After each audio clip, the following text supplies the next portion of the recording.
Hi friends, ಎಲ್ರಿಗೂ ನಮಸ್ಕಾರ. RCB channel ವೀಕ್ಷಣೆ ಮಾಡುತ್ತಿರುವ ಸಮಸ್ತ ವೀಕ್ಷಕರಿಗೆ ನಮಸ್ಕಾರ. ಭಾರತ ಕ್ರಿಕೆಟ್ ತಂಡ ಇಂಗ್ಲೆಂಡ್ ಪ್ರವಾಸ ಕೈಗೊಂಡಿತು. 5 ಪಂದ್ಯಗಳ ಟೆಸ್ಟ್ ಮ್ಯಾಚ್ ಆಡಲು ಭಾರತ ಕ್ರಿಕೆಟ್ ತಂಡ ಅತ್ಯುತ್ತಮವಾದ ಒಂದು ಪ್ರದರ್ಶನವನ್ನು ಮಾಡಿದೆ. ನಮ್ಮ ಶುಭ್ಮನ್ ಗಿಲ್ ಅವರ ನಾಯಕತ್ವದಲ್ಲಿ ನಮ್ಮ ಜೂನಿಯರ್ ವಿರಾಟ್ ಕೊಹ್ಲಿನೇ ಅಂತ ಹೇಳ್ಬೋದು, ಉತ್ತಮವಾದ ಒಂದು ನಾಯಕತ್ವವನ್ನು ಮಾಡಿದ್ದಾರೆ. 5 ಪಂದ್ಯ ಟೆಸ್ಟ್ ಮ್ಯಾಚ್ ಅಲ್ಲಿ ಒಂದು ಪಂದ್ಯವನ್ನು ಡ್ರಾ ಮಾಡ್ಕೊಂಡ್ರೆ 2-2 ಅಂತರ ಸಮಬಲದಲ್ಲಿ ಟೆಸ್ಟ್ ಮ್ಯಾಚ್ ಅನ್ನು ಒಂದು ಕಪ್ ಅನ್ನು ಎತ್ತಿದ್ದಾರೆ ಅಂತಾನೆ ಹೇಳ್ಬೋದು. ಉತ್ತಮವಾದ ಪ್ರದರ್ಶನವನ್ನು ಮಾಡಿದ್ದಾರೆ ನಮ್ಮ ಭಾರತ ತಂಡ. ನಮ್ಮ ಶುಭ್ಮನ್ ಗಿಲ್ ಅವರ ನಾಯಕತ್ವದಲ್ಲಿ ಭಾರತದ ಬ್ಯಾಟರ್ಗಳಿರ್ಬೋದು, ಬೌಲರ್ಗಳು ಉತ್ತಮವಾದ ಒಂದು ಪ್ರದರ್ಶನವನ್ನು ಮಾಡಿದ್ದಾರೆ. ನಿನ್ನೆ ಅಂತೂ 5ನೇ ಪಂದ್ಯ ಅತ್ಯಂತ ರೋಚಕವಾಗಿದ್ದು, ಕೇವಲ 6 ರನ್ನುಗಳಿಂದ ಭಾರತ ತಂಡ ಗೆದ್ದಿದೆ ಅಂತ ಹೇಳ್ಬೋದು. ಬೌಲರ್ಗಳು ಉತ್ತಮವಾದ ಒಂದು ಪ್ರದರ್ಶನ ಮಾಡಿದ್ದಾರೆ. ನಮ್ಮ ಪ್ರಸಿದ್ಧ ಕೃಷ್ಣ ಇರ್ಬೋದು, ನಮ್ಮ ಮೊಹಮ್ಮದ್ ಸಿರಾಜ್ ಅವರು ನಿನ್ನೆ 5 ವಿಕೆಟ್ ಅನ್ನ ಪಡ್ಕೊಂಡ್ರು. ನಮ್ಮ ಪ್ರಸಿದ್ಧ ಕೃಷ್ಣ ಅವರು 4 ವಿಕೆಟ್ ಅನ್ನ ಪಡ್ಕೊಂಡ್ರು. ನಮ್ಮ ಆಕಾಶ್ ದೀಪ್ ಅವರು 1 ವಿಕೆಟ್ ಅನ್ನು ಪಡ್ಕೊಂಡ್ರು. ಉತ್ತಮವಾದ ಒಂದು ಪ್ರದರ್ಶನ ಮಾಡಿದ. ಪ್ರಥಮ ಇನ್ನಿಂಗ್ಸ್ ನಲ್ಲಿ ಭಾರತ 224 ರನ್ಗೆ ಆಲ್ಔಟ್ ಆಯ್ತು. ನಾವ್ ಎಳ್ಸ್ಕೊಂಡಿತ್ತು ತುಂಬಾ ಕಷ್ಟ ಆಗ್ತದೆ ಈ ಮ್ಯಾಚ್, ನಾವು ಏನಾರು ಮಾಡಿ ವಿನ್ ಆಗ್ಲೇಬೇಕು. ಯಾಕಂದ್ರೆ ಈ ಟೆಸ್ಟ್ ಸೀರೀಸ್ ಅನ್ನು ನಾವು ಸಮಬಲ ತರಬೇಕು, ವಿನ್ ಆಗ್ಲೇಬೇಕು. ಅಕಸ್ಮಾತ್ ಡ್ರಾ ಆದ್ರೂ ಕೂಡ ಕಪ್ ಅವರಿಗೆ ಸೇರುತ್ತೆ ಅಂತ ಹೇಳ್ತಾರೆ. ಆದ್ರೆ ಫಸ್ಟ್ ಇನ್ನಿಂಗ್ಸ್ ಅಲ್ಲಿ ಭಾರತ 224 ರನ್ಗೆ ಆಲ್ಔಟ್ ಆಯ್ತು. ಆದ್ರೆ ಫಸ್ಟ್ ಇನ್ನಿಂಗ್ಸ್ ಆಡ್ಲಿಕ್ಕೆ ಬಂದ ಇವರು ಇಂಗ್ಲೆಂಡ್ ಅವರು ಅಷ್ಟೇನು ಉತ್ತಮ ಪ್ರದರ್ಶನ ಮಾಡಲಿಲ್ಲ. 247 ರನ್ಗೆ ಅವರು ಕೂಡ ಆಲ್ಔಟ್ ಆದ್ರು. ಯಾಕಂದ್ರೆ ನಮ್ಮ ಭಾರತದ ಬೌಲಿಂಗ್ ದಾಳಿ ಅತ್ಯುತ್ತಮವಾಗಿದ್ದು, ನಮ್ಮ ಪ್ರಸಿದ್ಧ ಕೃಷ್ಣ ಮತ್ತು ಸಿರಾಜ್ ಅವರು 4 ವಿಕೆಟ್ ಅನ್ನ ಪಡ್ಕೊಂಡ್ರು. ನಮ್ಮ ಆಕಾಶ್ ದೀಪ್ ಅವರು ಕೂಡ ಫಸ್ಟ್ ಇನ್ನಿಂಗ್ಸ್ ನಲ್ಲಿ 1 ವಿಕೆಟ್ ಅನ್ನ ಪಡ್ಕೊಂಡ್ರು.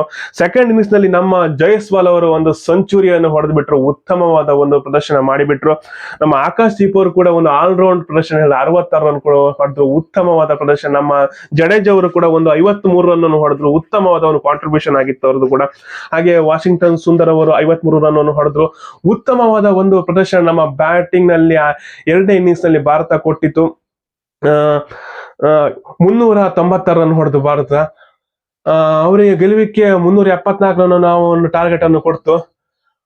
ಆದ್ರೆ ಅವ್ರದ್ದು ಕೂಡ ಪಾರ್ಟ್ನರ್ಶಿಪ್ ಒಂದು ಓಪನಿಂಗ್ ಒಂದು 50 ರನ್ಗಳ ಇಂಗ್ಲೆಂಡ್ ಅನ್ನ 50 ರನ್ ಪಾರ್ಟ್ನರ್ಶಿಪ್ ಬಂತು.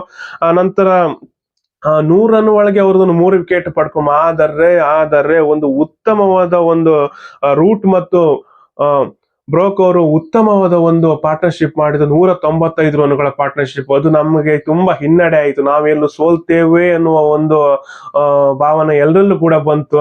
ಆದ್ರೆ ಎಲ್ಲರೂ ಪ್ರೇಯರ್ ಮಾಡ್ತಿದ್ರು, ಖಂಡಿತ ಮ್ಯಾಚ್ ಅನ್ನು ನಮ್ಮ ಭಾರತ ವಿನ್ ಆಗ್ಲೇಬೇಕು, ಸರಣಿಯನ್ನು ಸಮಬಲ ಮಾಡ್ಲೇಬೇಕು ಅಂತ. ಆದ್ರೆ ನಮ್ಮ ಭಾರತದ ಬೌಲಿಂಗ್ ಉತ್ತಮವಾದ ಒಂದು ಬೌಲಿಂಗ್ ಮಾಡಿದ್ರು. ಮೊನ್ನೆ ರೂಟ್ ಅವರ ವಿಕೆಟ್ ಅನ್ನು ಪಡ್ಕೊಂಡ್ರು, ಬ್ರೋಕ್ ಅವರ ವಿಕೆಟ್ ಅನ್ನು ಪಡ್ಕೊಂಡ್ರು. ನಿನ್ನೆ ಉತ್ತಮವಾದ ಒಂದು ಪ್ರದರ್ಶನ ನೀಡಿದ್ರು. ನಿನ್ನೆ ಕೂಡ ಹಾಗೆ ಏನಾದ್ರು ಮಾಡಿ ನಾವು ವಿಕೆಟ್ ನಮ್ ಏನ್ ಟಾರ್ಗೆಟ್ ಇದ್ದದ್ದು ವಿಕೆಟ್ ತೆಗಿಲಿಕ್ಕೆ, ಮತ್ತೆ ರನ್ ಕೊಡಬಾರ್ದು, ವಿಕೆಟ್ ಎಂತ ಮಾಡಿ ವಿಕೆಟ್ ತೆಗಿಬೇಕಂತ. ಹಾಗೆ ನಮ್ಮ ಮೊಹಮ್ಮದ್ ಸಿರಾಜ್ ಅವರು, ಪ್ರಸಿದ್ಧ ಕೃಷ್ಣ ಅವರು ನಿನ್ನೆ ಉತ್ತಮವಾದ ಒಂದು ಸ್ಪೆಲ್ ಹಾಕಿದ್ರು. ಉತ್ತಮ ಅಂತ ಹೇಳ್ಬೋದು.